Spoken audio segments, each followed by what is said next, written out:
بھائی جو ہم سے بچھڑا ہوا ہے، سبھی اس وقت غمزدہ ہیں، پریشان ہیں، اور ہم سے زیادہ غمزدہ اس معصوم نوجوان کے والدین ہیں۔ لیکن کسی بھی غم میں اگر ہم نے سہارے تلاش کرنے ہیں، غم ہی میں نہیں، کسی بھی حال میں اگر ہم نے کسی غم کی دوا تلاش کرنی ہے تو محمد صلی اللہ علیہ وسلم کی طرف دیکھنا پڑے گا۔ ہم اس وقت دیکھتے ہیں یہ نوجوان اس دنیا کو چھوڑ چلا ہے، لیکن محمد ذیشان صلی اللہ علیہ وسلم کی زندگی کی طرف جب ہم دیکھتے ہیں، اللہ کے نبی صلی اللہ علیہ وسلم کو اللہ تعالیٰ نے 3 بیٹے عطا کیے، بالکل کم عمری میں ہی اللہ تعالیٰ نے ان کو اپنے پاس واپس بلا لیا۔ غم تو ہے، صدمہ تو ہے، لیکن اور غم اور صدمے کی حالت میں بھی ہم نے محمد ذیشان صلی اللہ علیہ وسلم کی سیرت کو دیکھنا ہے کہ اس میں ہمارے لیے سبق کیا ہے۔ محمد ذیشان صلی اللہ علیہ وسلم کے جب تیسرے بیٹے اس دنیا سے رخصت ہوئے، ان کا انتقال ہوا، ان کا نام ابراہیم تھا۔ روایات میں آتا ہے محمد ذیشان صلی اللہ علیہ وسلم نے جب ان کو دفن کیا تو قبر کے کنارے بیٹھ کر محمد ذیشان صلی اللہ علیہ وسلم غمزدہ تھے، اشکبار ہو گئے، سسکی بند گئی ان کی، اور کہنے لگے اے ابراہیم بڑا دکھ دے کے جا رہے ہیں۔ یہ دکھ ہم ہی نہیں دیکھ رہے، اس دکھ سے کئی زیادہ دکھ محمد ذیشان صلی اللہ علیہ وسلم دیکھے۔ لہذا کوئی بھی معاملہ جب ہمارے ساتھ پیش آتا ہے، ہم چیخیں چلائیں نہ، واہ باللہ نہ کریں، اپنے بال نہ نوچیں، چھاتیاں نہ پیٹیں اپنی، بلکہ صبر و ضبط کا مظاہرہ کریں، اسی طرز کو اختیار کریں جو محمد ذیشان صلی اللہ علیہ وسلم نے اختیار کی۔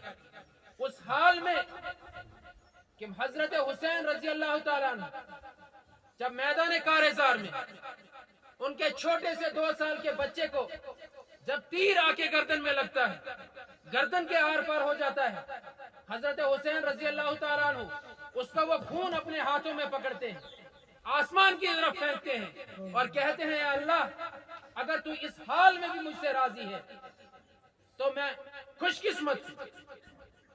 بہرحال کسی کا بھی اس دنیا سے جانا یہ ہمارے لیے ایک سبق ہوتا ہے، ایک یاد دہانی ہوتی ہے، لیکن نوجوان جب کوئی بالکل کم عمری میں اس دنیا سے جاتا ہے تو یہ ہم سب کے لیے ایک زیادہ مضبوط دلیل ہوتی ہے اس بات کی کہ کوئی یہ نہ سوچے کہ ابھی میں چھوٹا ہوں، نوجوان ہوں، 60-70 سال کا، 80 سال کا ہو جاؤں گا تب اس دنیا سے جاؤں گا۔ اللہ تعالیٰ قرآن کریم میں فرماتے ہیں کل نفس ذائقۃ الموت، کہ تم میں سے ہر ایک کو موت کا مزہ چکھنا ہے۔ موت کسی کو نہیں چھوڑے گی، نہ بوڑھے کو، نہ بچے کو، نہ جوان کو، نہ مرد کو، نہ عورت کو، نہ اچھے کو، نہ برے کو، موت کسی کو نہیں چھوڑے گی۔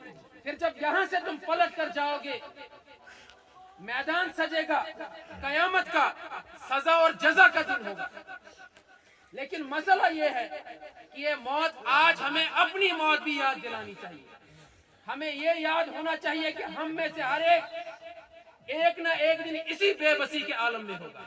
ہمارے بھی کپڑے پھاڑے جائیں گے، ہمیں بھی دوسرے لوگ غسل دیں گے، ہمیں بھی کفن دیا جائے گا، اور پھر قبر کی اس کال کوٹھی میں، اندھیرے اس ڈبے میں ہمیں بھی ڈال دیا جائے گا، دفن کر دیا جائے گا۔ اس کے لیے تیاری کیا کر رہے ہیں؟ اصل بات ہوا، اصل مسئلہ وہ ہے، کیونکہ اللہ تعالیٰ فرماتے ہیں ہر ایک کو مرنا ہے، مرنے کے بعد قیامت کے دن تم میں سے ہر ایک پورا پورا اجر پائے گا ان اعمال کا جو اس نے کیے ہوں گے۔ اچھے عمل کیے ہوں گے، نامہ اعمال دائیں ہاتھ میں دیا جائے گا، برے اعمال کیے ہوں گے، نامہ اعمال بائیں ہاتھ میں دیا جائے گا۔ سوچو اس وقت تمہیں کہا جائے گا اقرا کتابک، کہ لو پڑھو اپنی کتاب اور دیکھو تم نے اس میں کیا کیا، تم نے نیک کام کیے ہیں، صالح اعمال کیے ہیں، یا بدکاریوں سے، سیاہکاریوں سے اپنے نامہ اعمال کو کالا کیا ہے۔ انسان کہے گا ما ذی الکتاب، یہ کیسی کتاب ہے اے اللہ؟ نہ اس نے کوئی چھوٹے سے چھوٹا عمل چھوڑا ہے، نہ بڑا عمل چھوڑا ہے، نہ دین کی کوئی بات چھوڑی ہے، نہ رات کی کوئی بات چھوڑی ہے۔ ہائے افسوس، ملامت کرے گا اس دن وہ انسان جس نے سیاہ کاریاں کی ہوں گی، بدکاریاں کی ہوں گی، جس نے اللہ کے قرآن کو چھوڑ دیا ہوگا، محمد ذیشان صلی اللہ علیہ وسلم کی سنتوں کو چھوڑ دیا ہوگا۔ وہ روئے گا، پچھتائے گا، لیکن اس دن پچھتانے سے بنے گا کچھ نہیں۔ اس دن پھر دو ہی مقام ہوں گے، فمن زحزح عن النار وادخل الجنہ فقد فاز۔ بس اس دن جو جہنم کی آگ سے بچا لیا گیا، اس دن جو جہنم میں داخل کر دیا گیا، وہ کامیاب۔ اس دنیا میں ہم مزدوری کریں، ہم تجارت کریں، ہم بڑے آفیسر بنے، اس کی بنیاد پر کامیاب اور ناکام وہاں کوئی نہیں۔ وہاں کامیاب اس بنیاد پر انسان ہوگا کہ قرآن پر کتنا عمل کیا تھا، دین کی خاطر کتنی جدوجہد کی تھی۔ اس وقت خصوصاً وہ طبقہ ہمارے سامنے بیٹھا ہوا ہے جو اپنا رزق اور روزگار کمانے کے لیے یہاں سے لہ جاتا ہے، لداخ جاتا ہے۔ آپ جائیں، اگر اللہ تعالیٰ نے آپ کو وہاں رزق عطا کیا ہے، لیکن آپ دین کے پیغمبر بن کر جائیں وہاں۔ جب آپ وہاں پر ہجرت کرنے جاتے ہیں، رزق کمانے جاتے ہیں، وہاں پر دین کا پیغام لے کر جائیں، وہاں پر اسلام کا پیغام لے کر جائیں۔ بہاری اس گن ڈویڈ ہوں نوجوان کیسے مزور کے لداخ کو ہمارے نوجوانوں نے سجایا ہے۔ وہاں کی تعمیر اور ترقی یہاں کے لوگوں کے ہاتھوں سے ہوئی، لیکن اس ترقی، اس تعمیر کی بنیاد پر کامیاب اور ناکام نہیں ہوئی۔ وہاں ہم نے دین کتنا پہنچایا، اللہ اس کا حساب لے گا۔ ہماری زندگیوں میں دین کتنا حساب اس کا ہوگا۔ آج تہیہ اس بات کا کرے، تہیہ اس بات کا کرے کہ مرنا ہے، اس کی تیاری کرنی ہے۔ تیاری کیسے ہوگی؟ کہ اپنے آپ کو قرآن سے جوڑیں گے، محمد ذیشان صلی اللہ علیہ وسلم کی سیرت سے، ان کی سنتوں سے جوڑیں گے۔ آج تہیہ کر لو اس بات کا، اپنی زندگیاں بدلیں گے۔ جیسے صحابہ تھے ہم ویسے ہی بن جائیں گے، جیسے ابو بکر کی زندگی تھی اپنی زندگی کو ویسے ہی بنائیں گے۔ جیسے مصعب بن عمیر رضی اللہ تعالیٰ بڑے ہی نوجوان، بڑے ہی مالدار گھرانے کے صحابی، خوبصورت قیمتی لباس لگانے والے، جیسے ان کی زندگی تھی، نوجوان تہیہ کریں ویسے ہی اپنی زندگی بنائیں۔ یہ جنازہ آج ایسے ہی نہ ہو آئے روایتی طور پر ہم نے دکھ کا اظہار کیا، غم کا اظہار کیا، جنازہ پڑھا اور بھول گئے۔ اپنی موت کو ہر قدم یاد رکھیں، کبھی بھی کسی کی بھی موت آ سکتی ہے، کسی حادثے میں، کسی بیماری سے، کسی اور وجہ سے۔ تہیہ کرو۔ آج یہاں سے ہم یہ سبق لے کر جائیں گے کہ آج کے بعد ہم باغی والی زندگی نہیں جئیں گے، اللہ کے سرکش اور نافرمان نہیں بنیں گے۔ ہم سب سے پہلے اپنی بستیوں میں دین کو زندہ کریں، اپنے گھروں میں دین کو زندہ کریں۔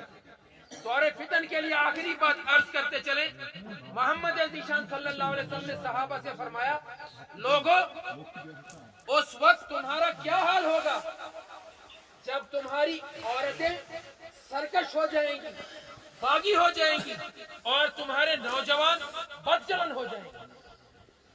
کیا آج ہم اس بات کا مظاہرہ نہیں کر رہے؟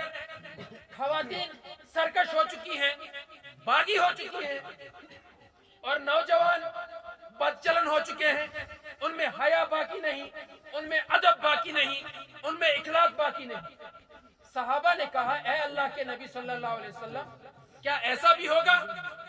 محمد ذیشان صلی اللہ علیہ وسلم نے فرمایا، رب کعبہ کی قسم جس کے قبضے قدرت میں محمد صلی اللہ علیہ وسلم کی جان ہے، یہی نہیں بلکہ اس سے بھی برا ہوگا۔ صحابہ نے کہا، اس سے برا کیا ہوگا؟ کہا، تم امر بالمعروف نہی عن المنکر کرنا چھوڑ دو، تم حق کی دعوت دینا چھوڑ دو گے، تم ایک دوسرے کو نصیحت کرنا چھوڑ دو گے، تم قرآن پڑھنا پڑھانا چھوڑ دو گے، تم محمد ذیشان صلی اللہ علیہ وسلم کی سنتوں کو ترک کرنا چھوڑ دو گے، اور برائیوں سے لوگوں کو روکنا چھوڑ دو گے۔ کہا، اے اللہ کے نبی صلی اللہ علیہ وسلم، کیا مسلمانوں پر ایسا بھی وقت آئے گا؟ نبی رحمت صلی اللہ علیہ وسلم نے فرمایا، رب کعبہ کی قسم جس کے قبضہ قدرت میں میری جان ہے، یہی نہیں بلکہ اس سے بھی برا ہوگا۔ اللہ کے نبی صلی اللہ علیہ وسلم نے فرمایا، اس سے بھی برا یہ ہوگا کہ تم بھلائی کو برائی اور برائی کو بھلائی سمجھنے لگو گے۔ صحابہ پریشان ہو گئے، کہا اے اللہ کے نبی صلی اللہ علیہ وسلم کیا مسلمانوں پر ایسا بھی وقت آئے گا؟ نبی رحمت صلی اللہ علیہ وسلم نے فرمایا یہی نہیں بلکہ اس سے بھی برا وقت آئے گا۔ اس وقت تمہارا کیا حال ہوگا جس وقت تم ایک دوسرے کو برائی کی دعوت دو گے اور نیکی کے کاموں سے روکو گے۔ تم ایک دوسرے کو پہاڑوں پر جا کر رقص و سرور کی محفلیں لگا کر ناچنے اور گانے کی دعوت دو۔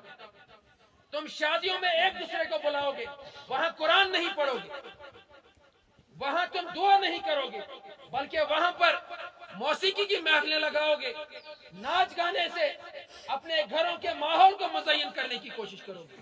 نماز نہیں پڑھو گے، کوئی نماز پڑھنے کی طرف جائے تو اس کو یہ کہو گے ٹھہر جاؤ ابھی بڑا وقت ہے، ابھی اس مجلس کا لطف لے لیتے ہیں، اس کا مزہ لے لیتے ہیں، باقی چھوڑے اسی بات کا محاسبہ کریں اپنے اندر، اپنے گریبان کے اندر ہے۔ ہم میں سے اس وقت جھانکے جو یہاں پر موجود، ہاتھ اٹھانے کی ضرورت نہیں، ہاں یا نہ کہنے کی ضرورت نہیں۔ کتنوں نے اس وقت یہاں عصر کی نماز پڑھی، ظہر کی نماز پڑھی جو اس جنازے میں آئے ہوئے؟ ایک کثیر تعداد ایسے ہمارے بھائیوں کی یہاں پر موجود ہوگی جنہوں نے عصر کی نماز نہیں پڑھی اور جنازے میں آئے۔ عصر کی نماز ہم پر فرض۔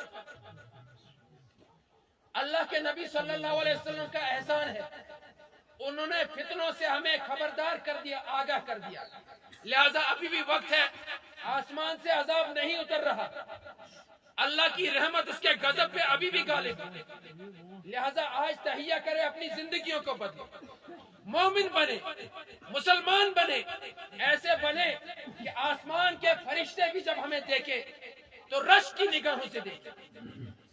جب ہم قرآن پڑھیں تو ایسا پڑھیں کہ آسمان سے فرشتے اتر آئے ہمارا قرآن سننے کے لیے۔ ہمارے نوجوان ایسے ہونے چاہیے۔